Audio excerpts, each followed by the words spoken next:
8वीं पास, एक लड़के ने कैसे 12,000 करोड़ की कंपनी खड़ी कर दी। जब उसकी माँ उसे बचपन में हल्दीराम कहकर बुलाती थीं, तो उसने उसी नाम को ब्रांड बना लिया। आइए जानते हैं कि एक छोटी सी दुकान में भुजिया बेचने वाले ने कैसे दुनिया की सबसे बड़ी स्वीट्स और स्नैक्स कंपनी बनाई।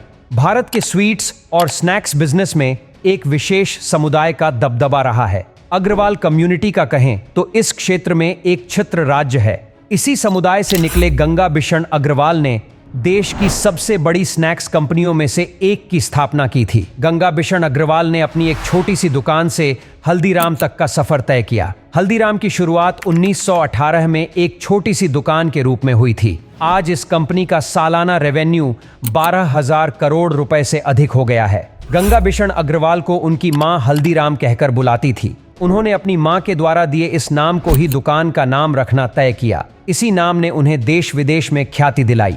गंगा बिशन की पहली दुकान बीकानेर में खोली थी और वहां बीकानेरी भुजिया बनाते थे। लेकिन इससे पहले भी एक छोटी सी कहानी है जिसकी वजह से उन्हें अपनी अलग दुकान बीकानेर में जाकर खोलने की जरूरत पड़ी। पारिवारिक विवाद की वजह से उन्हें ऐसा करना पड़ा। उन्होंने नमकीन और भुजिया बनाने की कला अपनी बुआ भीखी बाई से सीखी थी। हालांकि उन्होंने इसे बनाने में कई बदलाव किए। लोगों को उनके नमकीन का स्वाद पसंद आने लगा। उन्होंने बेसन की जगह मोठ दाल का इस्तेमाल किया, जिससे स्वाद बढ़ता चला गया और ग्राहक भी।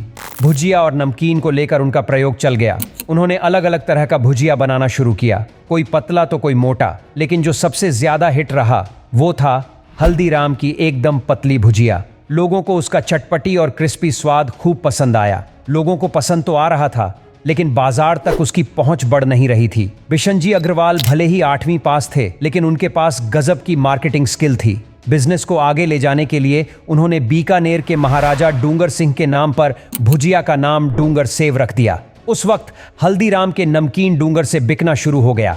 महाराज का नाम जुड़ते ही हल्दीराम का भुजिया तेजी से मार्केट में फैलने लगा। उस वक्त उस नमकीन की कीमत 5 पैसा प्रति किलो थी।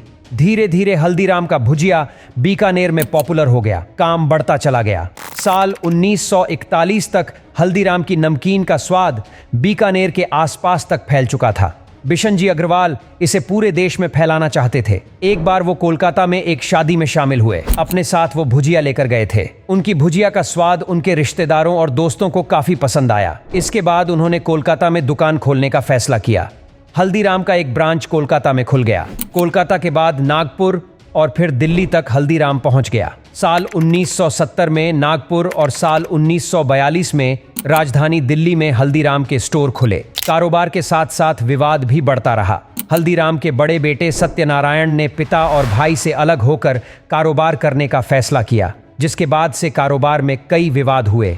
बेटे सत्यनारायण ने अलग होने के बाद हल्दीराम एंड सन्स नाम से अलग दुकान की शुरुआत की, जिसके बाद हल्दीराम के पोतों ने नागपुर में बिजनेस का दायरा बढ़ाया। हल्दीराम भले ही कारोबार के बंटवारे को लेकर विवाद में रहा हो, लेकिन इसके बावजूद वो देश का नंबर 1 स्नैक्स ब्रांड बना रहा।